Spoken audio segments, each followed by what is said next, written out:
So now we are going to study the reduction of nitrogen. Last lecture में हमने देखा है कि कौन सी चीज़ें जो हैं रिक्वायर्ड हैं for the conversion of nitrogen into ammonia for its reduction.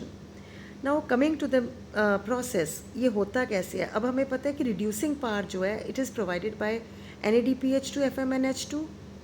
उसके बाद जो है ये जो हाइड्रोजन है वो ट्रांसफ़र होती है to the substrate, that is the nitrogen, by means of ferredoxin. The energy which is needed for the process, like all other processes, that is provided by ATP. Now if we look at the nitrogenase enzyme, we have already talked about the structure of nitrogenase, in which there are two components, and the component which has both the molybdenum and iron, इस component के साथ आके nitrogen molecule attach हो जाता है. And when it gets attached to this, the bonds between the nitrogen, they start getting weaker. अब वो week होने शुरू हो जाते हैं और हाइड्रोजन जो है स्टेप वाइज इसमें ऐड होनी शुरू हो जाती है. Now we can see that N2H2 structure is formed. This is diamide. After this, another bond will break and it will combine with the nitrogens. They will combine with two hydrogens. Now it is N2H4. 4 molecules इसके हो गए, 4 hydrogen के हो गए, 2 nitrogen के हैं. N2H4, that is hydrazine. And after this, what happens is that the last bond between the nitrogen, it is also broken, and now we get 2 molecules of ammonia. So in the process, इसके जो बीच में हमारे पास आते हैं जो intermediates, एक है N2H2 डायमाइड, दूसरा था N2H4 हाइड्राजाइन, और ultimately they get converted into 2 molecules of ammonia. Now if we look at the whole of the reaction, overall reaction, we can see that about 4 NADPH2 or FMNH2 they are needed, and इनमें से 8 जो हैं hydrogen ions वो उनकी ज़रूरत पड़ती है. 16 ATPs are used, ferredoxin is needed, it is the electron carrier.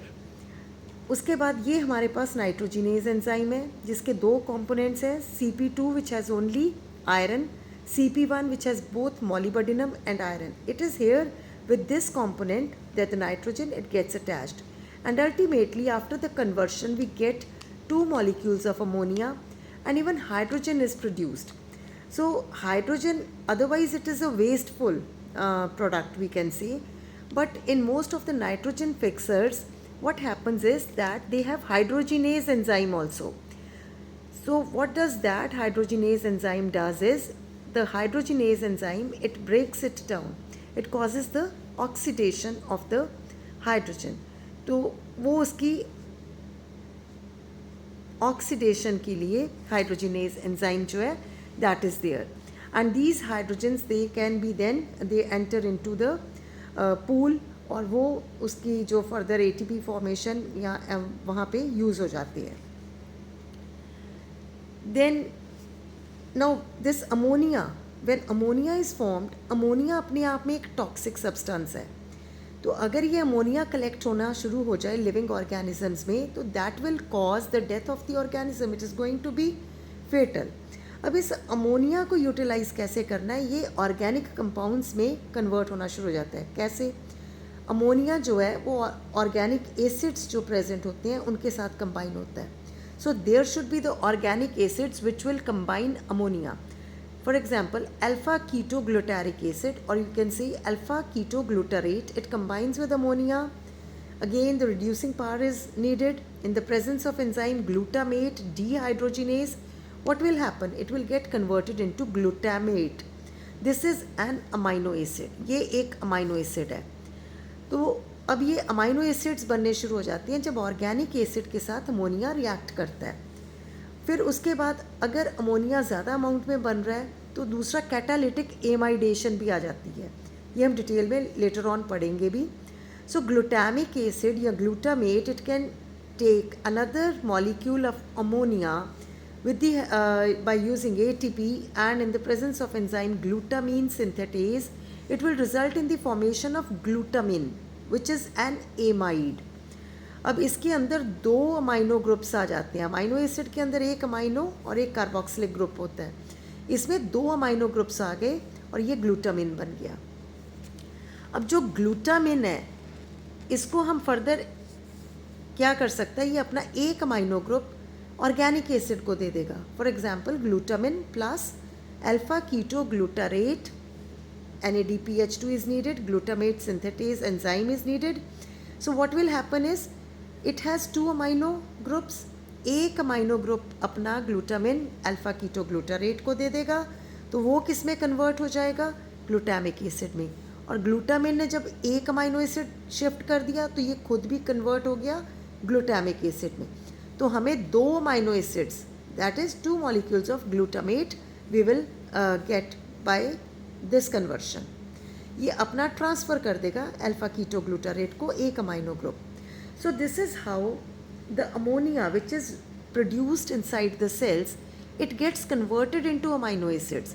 वो अमाइनो एसिड्स में कन्वर्ट हो जाता है। अमाइनो एसिड्स फर्दर क्या बनाएंगे, फिर वो जुड़ के जो है प्रोटीन्स फॉर्म करने में हेल्प करेंगे।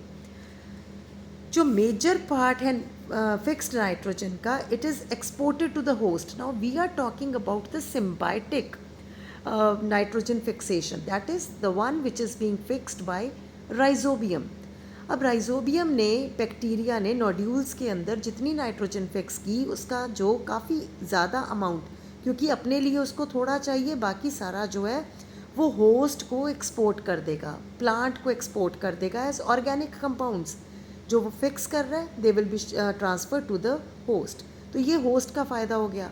अब होस्ट से उसे क्या मिल रहा है, बाकी सारे कार्बोहाइड्रेट्स और बाकी सारे न्यूट्रिएंट्स उसे होस्ट से मिल रही हैं, और एक उसको जगह मिल रही है, शेल्टर मिल रहा है।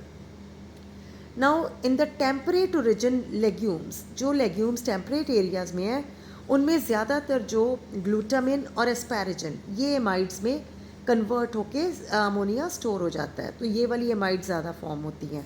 Whereas in the legumes which are of the tropical origin, उनके अंदर एलेंटोइन या ज़्यादातर जो है सिट्रुलिन की फॉर्म में अमोनिया जो है फिक्स होके सिट्रुलिन फॉर्म में वहाँ पे स्टोर होता है। So that varies in the you can say temperate and tropical legumes.